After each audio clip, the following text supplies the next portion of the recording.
A indecisão cobra um preço alto. Se não tiver jeito de dar errado, você vai fazer dar certo. Isso é o que eu vejo de fato os grandes fazendo.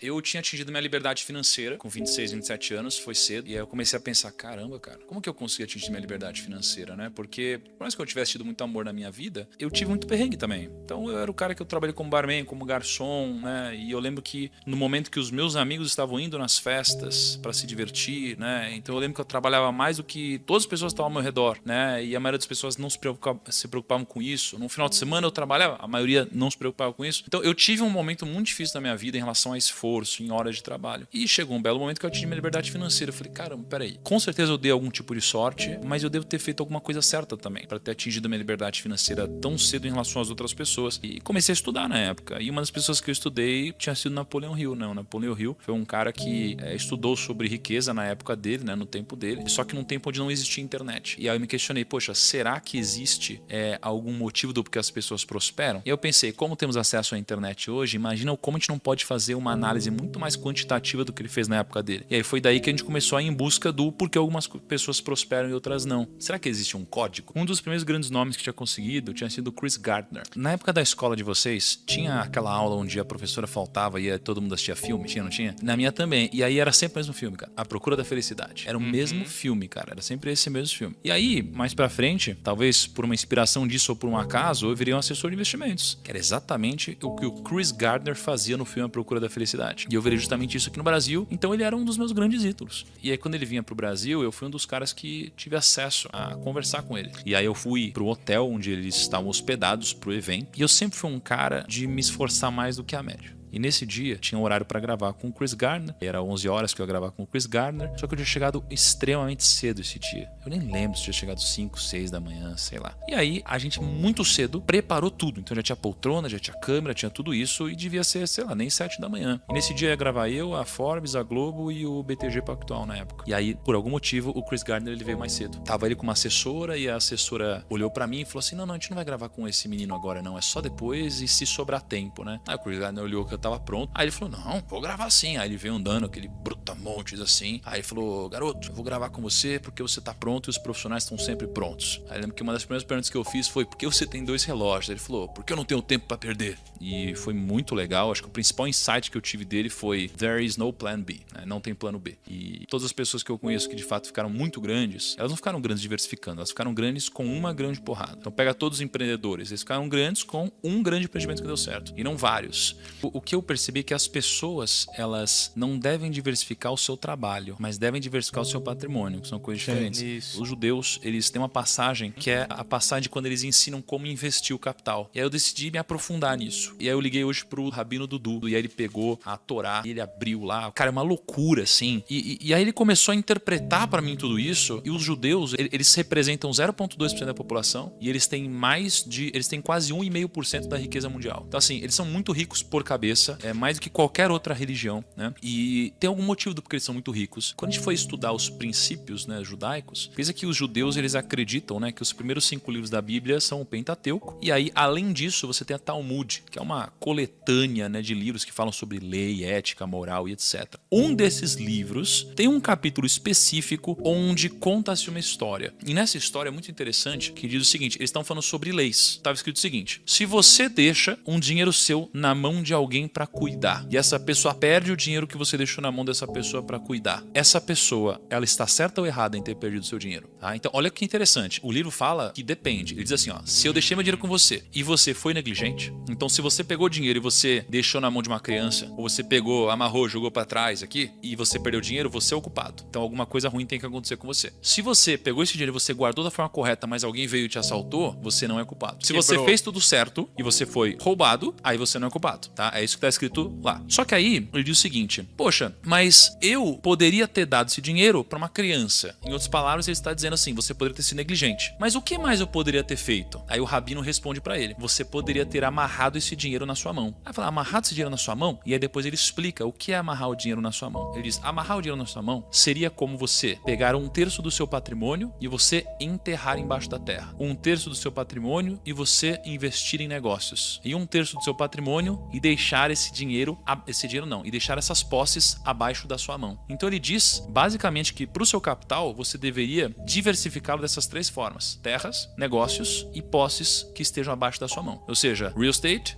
ações e reserva de valor. Então é muito interessante quando a gente fala sobre diversificação e quando o Chris Gardner fala sobre plano A, que eu vejo que o que te enriquece é o trabalho. Então no trabalho não existe espaço para plano B, C, D, é um único plano. Por quê? Porque se não tiver jeito de dar errado, você vai fazer dar certo, tá? Agora, o fruto do seu trabalho, ele deve ser diversificado, ele deve ser amarrado na sua mão. Isso é o que eu vejo de fato os grandes fazendo. Até se a gente fizer um backtest dessa carteira de investimentos diversificada, né, dos judeus, de fato foram alguns dos maiores rendimentos da história. Isso aí foi escrito há 1800 anos atrás. A indecisão cobra um preço alto, né? Porque às vezes você fica assim, ó, não quero abrir mão disso, porque se der problema. Aí o fato de você não ter coragem de abrir mão disso te gera um problema onde você não teve coragem de abrir mão. Você tem que abrir mão de alguma coisa, cara. O sacrifício é recompensador. Tipo, por exemplo, você trabalhou quantos anos como assessor sem ganhar nada até você, sei lá, vender o seu negócio e ganhar um bom dinheiro? Eu fui 7 anos assessor. Meus primeiros 2 para 3 anos eu não ganhei nada. Depois disso eu comecei a ganhar um dinheiro, mas eu reinvesti no próprio negócio e paguei dívidas da família. Então eu demorei 7 anos para ganhar meu primeiro grande dinheiro. Então você fez 7 anos de sacrifício para realmente conseguir mudar, viver do jeito que você queria, basicamente. Isso, exatamente. E aí quando você pega os nomes que a gente conversou, todos que ganharam dinheiro, demoraram para ganhar dinheiro. Todos demoraram para ganhar dinheiro. Então quando a gente fala do código da riqueza, cara, existem algumas coisas em comum. Uma delas é você entender que primeiro você planta, depois você colhe. E hoje as pessoas, elas primeiro querem colher. As pessoas não têm coragem de abrir mão do que elas mais querem na vida delas. Na verdade, elas abrem mão do que elas mais querem na vida delas para colherem, né, o que é importante apenas nesse exato momento. Hoje tá tudo muito rápido, né? Você pega o TikTok, você pega o Instagram, você pega não sei o que lá. Então a gente sabe muita coisa, né, espalhada, de zero profundidade. Então é muito difícil a gente conseguir ter alguma vantagem competitiva. Todas as pessoas que eu conversei no Código da Riqueza, elas eram muito boas em alguma coisa. Hoje você tem um monte de gente que é medíocre, cara, que é mediana em tudo. E não foca em nada, e não sabe de nada. Não foca em nada. E eu sou péssimo em muita coisa, na maioria das coisas, mas eu sou bom em poucas. Isso aqui é o que me fez ter resultado. As pessoas que são verdadeiramente ricas, elas entendem que o dinheiro não é causa, ele é consequência. Mas é consequência do quê? Do seu trabalho, do seu esforço e do seu valor agregado na vida dos outros, tá? Trabalho, esforço e valor agregado. Isso daqui é o que vai tirar riqueza.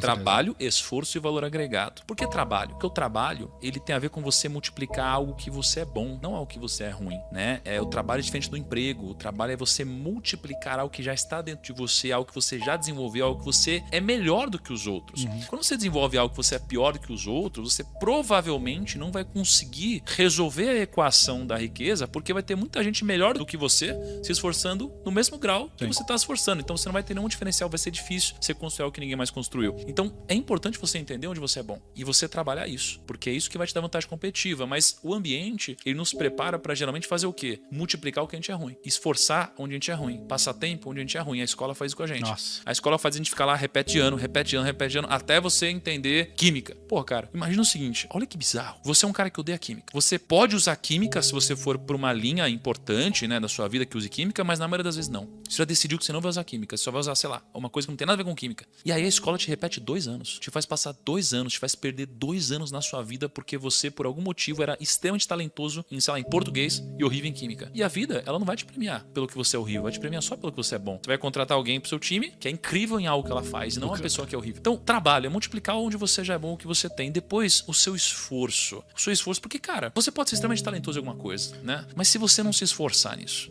esquece. Você precisa de esforço, concorda? Porque senão você vai ser mais um medíocre, cara. Aliás, eu tô cansado de gente que não se esforça, cara. Tô cansado, eu fico puto com isso.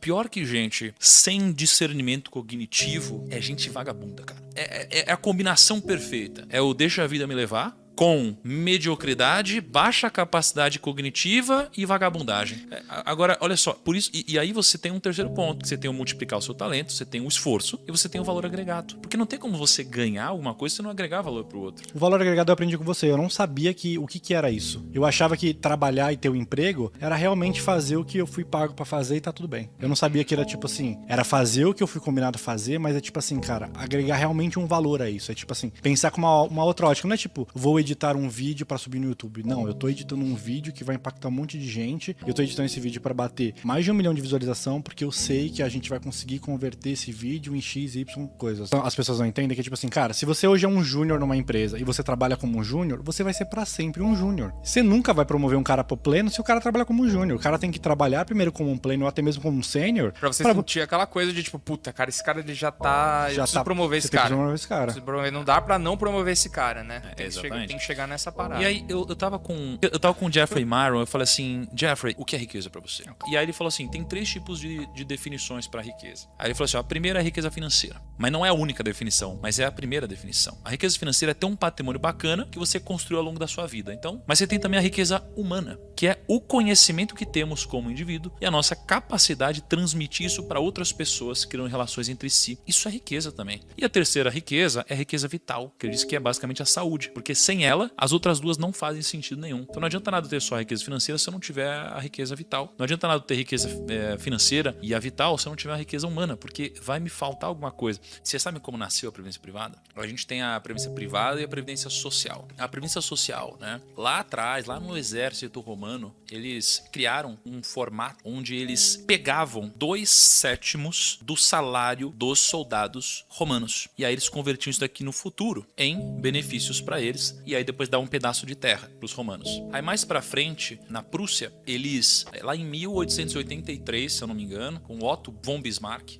eles basicamente criaram um mecanismo onde eles pegavam uma parte do salário dessas pessoas, né, dessa contribuição, para que no futuro eles pudessem se aposentar. Então aqui você tinha uma previdência social começando a ser criada porque as pessoas nunca se planejam para o futuro. E o que acontecia? A média de idade aqui era de mais ou menos 35 a 45 anos, a expectativa de vida. Então, olha que interessante, naquela época, algo que era desordenado funcionava porque era desequilibrado pelo lado do governo. As pessoas, elas morriam antes de colher o benefício. Com o passar do tempo, imagina que o governo, né, lá na época da Europa, assim, o governo começou a ter muita grana sendo acumulada e eles não devolviam o benefício, porque as pessoas morriam antes. Né? E aí começou a fazer o quê? Começou a gastar isso tudo. E quando eles começaram a gastar, com o passar dos anos, eles começaram a ter alguns problemas. O problema é que as pessoas começaram a viver mais, a expectativa de vida aumentou. O segundo é que os gastos do governo também aumentaram. E conforme foi passando o tempo, chegou uma hora que criou-se um rombo, né? Porque a previdência social é muito dita por aí que é uma das maiores pirâmides do mundo. Porque de fato a gente paga hoje, não para o nosso futuro, mas sim para bancar quem está aposentado hoje. E só que foi ficando tão mais caro que antigamente muitas pessoas no Brasil pagavam para sustentar quem está aposentado. Hoje, pouca gente paga para muita gente que está aposentada. E por causa disso, a previdência social deu todo esse rombo no Brasil, que tá todo mundo falando, né, da reforma da Previdência e tal. E daí criou-se a Previdência Privada, que era a possibilidade do próprio investidor, contribuinte, empregado, enfim, montar a sua Previdência. E isso daqui é uma ferramenta para que você faça as coisas no timing certo, e as pessoas que não fazem as coisas no timing certo não conseguem desfrutar das coisas também no timing certo. O timing do desfrute das coisas não é no imediatismo. O timing do desfrute das coisas é depois de você passar por um processo de construção. E as pessoas invertem essa ordem. Elas fazem tudo ao contrário. Quando elas têm saúde, elas destroem a saúde delas. Aí quando não sobra mais saúde, elas são obrigadas a trabalhar. Quando elas são obrigadas a trabalhar, elas não investiram em se capacitar. E agora elas estão competindo com quem fez isso. Você entra num ciclo onde você tá ferrado.